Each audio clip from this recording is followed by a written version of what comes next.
নমস্কার, আমি তানিয়া। গত দুদিন আগে আমি এখান থেকে ঘুরে এসেছি, তো তার জন্য ভিডিওটা আমি শেয়ার করছি। কলকাতার কোলাহল থেকে একটু দূরে প্রাকৃতিক সৌন্দর্যের খোঁজে আমরা চলে গিয়েছিলাম লাল মাটির পথ ধরে বাঁকুড়া। আর সেখানে গিয়ে আমরা ছিলাম ঝিলিমিলি রোডের ওপর সুতান মোড়ের ঠিক কাছে জঙ্গলবাড়ি ইকো পার্কে। আর এই রিসর্টটা একটা টিলার ওপরে ছিল, আর এই সৌন্দর্য ছিল জাস্ট অসাধারণ। গত মার্চেই এটা ওপেন হয়েছে। এখানে নেটওয়ার্ক একদম জিরো, যারা একদম শান্তিপূর্ণভাবে দুদিন বা একদিন কাটাতে চান তাদের জন্য পারফেক্ট। ওয়াইফাই এনারা ফ্রিতেই দিয়েছিল, পাওয়া যাচ্ছিল। আর এটা ছিল রিসেপশন প্লাস রেস্টুরেন্ট। গিয়ে আমরা পেয়ে গেছিলাম ওয়েলকাম ড্রিঙ্কস, যেটা ছিল নুন চিনি লেবুর জল, যেটা গরমের জন্য খুব ভালো। আর এটা ছিল আমাদের রুম। তো যথেষ্ট পরিষ্কার পরিচ্ছন্ন এবং ওনাদের ব্যবহারও খুব সুন্দর। আর রান্না বান্না নিয়ে কোনো কথা হবে না, কোয়ালিটি ভালো। আমরা তারপরে ফ্রেশ হয়ে চলে গেছিলাম লাঞ্চে। এখানে শাল পাতার ওপরেই সব খাবার দেওয়া হয়েছিল।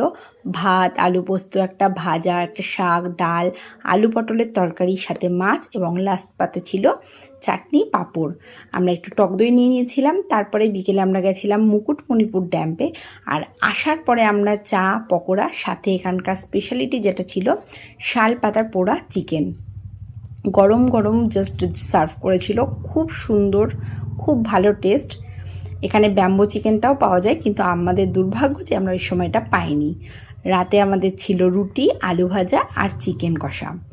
তারপরে আমরা পরের দিন সকালবেলায় পেয়ে গেছিলাম গরম গরম চা।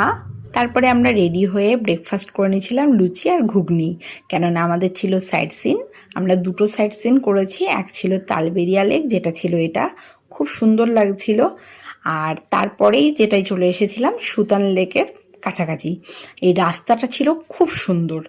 তো তারপরে আমরা ফিরে এসে লাঞ্চ সেরেছিলাম। লাঞ্চে ছিল শুক্তো, শাক, আলু ভেন্ডির একটা ভাজা, স্যালাড, ভাত, তার সাথে ছিল হচ্ছে ডাল আর একটা তরকারি, কিন্তু দেশি মুরগির মাংসটা এখানে সুপার বানিয়েছিল। তারপরে ছিল চাটনি, পাঁপড়। আর সন্ধে আমাদের স্ন্যাক্সে নিয়েছিলাম আমরা চিকেন। তো চিকেনের বিভিন্ন আইটেম খেয়েছিলাম। আর রাত্রে বাচ্চাদের জন্য নেওয়া হয়েছিল খিচুড়ি, ওনারা খুব সুন্দরভাবে বানিয়ে দিয়েছিল। আর সেখানে ছিল ডিমের অমলেট। আমাদের জন্য ছিল হচ্ছে রুটি, ডিম কারি, আর ছিল বেগুন ভাজা। তো আমরা এটাই ডিনার করেছিলাম, কেননা পরের দিন আমাদের ফিরে আসা। তো পরের দিন সকালে আমরা ঘুম থেকে উঠে গিয়েছিলাম। আর তার ঠিক আমাদের রিসর্টের পাশ দিয়ে এই রাস্তাটা বেরিয়ে যাচ্ছে, যেটা 1 কিলোমিটার মতো হাঁটতে হবে। হাঁটার পরে কিন্তু একটা সুন্দর পুকুর পাওয়া যাবে, আমাদেরকে ওনার